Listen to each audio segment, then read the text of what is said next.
Oh, welcome back to San Antonio Living. Maybe one of your goals this summer was to get organized. Well, now is the time to do it, especially when getting ready for the new school year, which is less than a month away for most kids in our area. So we're going to help you out step by step on what you can do to make sure that the first school bell rings and you're happy about it. We've got Helene Segura here. She's a professional organizer, and she's going to help us get ready for class. Good to see you. Good to see you too, Leslie. I can't believe it's already time to start thinking about this for the kids. Time flies when you're having fun in the summer. And I know school supplies starting to pop up in the stores, and kids are getting excited, as my girls are, about going to go clothes shopping. What should we be doing to get organized now for school? Actually, before you head out to the stores, what you really want to do is talk about 4 different subjects. There's goals, expectations, schedules, and study space.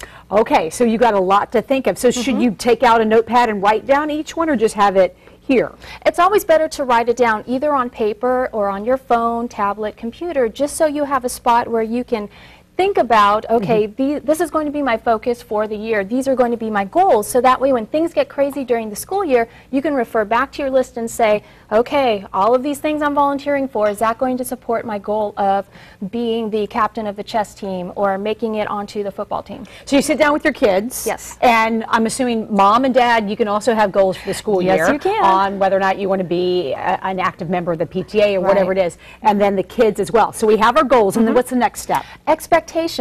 So a lot of times, moms and dads, they're trying to be supportive and say, we really want you to get good grades. What's the definition of good grades?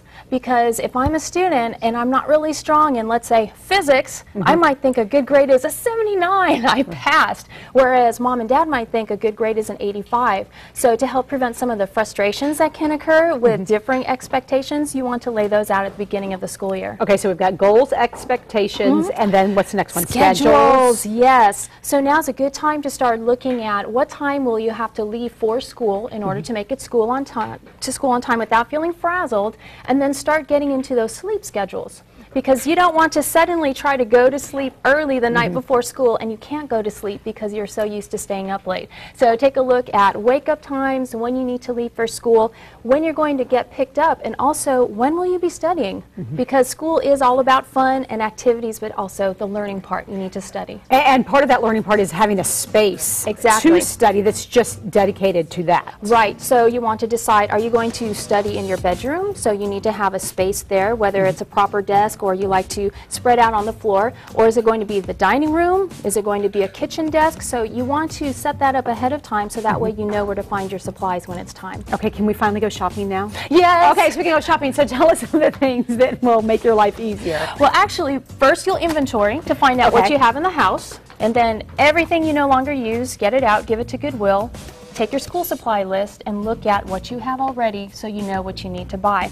So over here are some examples of what you can use to store paper. Some people enjoy binders, so this is a new kind of binder where you can actually take out the rings and it can drop into a filing cabinet or a portable tote. Oh, I love that. Yeah, so that way you can change things in and out. This is an accordion file, so if you prefer to carry around your papers this way in little piles, little stacks, you can do that. They come up with something new every year, and just a regular folder here. Just a regular folder, but look, it's got little dividers inside, so that way if you have different projects going on for a class, you can have one of these folders for each class. Okay, and of course you've got to have a place for all your pens and glue and scissors. Yes, you do, and you want something smaller so that way it's easier to find items inside, and believe it or not, an organizer is going to tell you to get duplicates. You should have a set of supplies for your backpack and another set of supplies at home, so you never have to worry about leaving one set in the wrong place. Smart idea. Real quickly on this. On this, you want to have a smaller container for your school supplies, not something large, because everything gets lost in here. You need to dump it. It turns into a mess when you need to find it.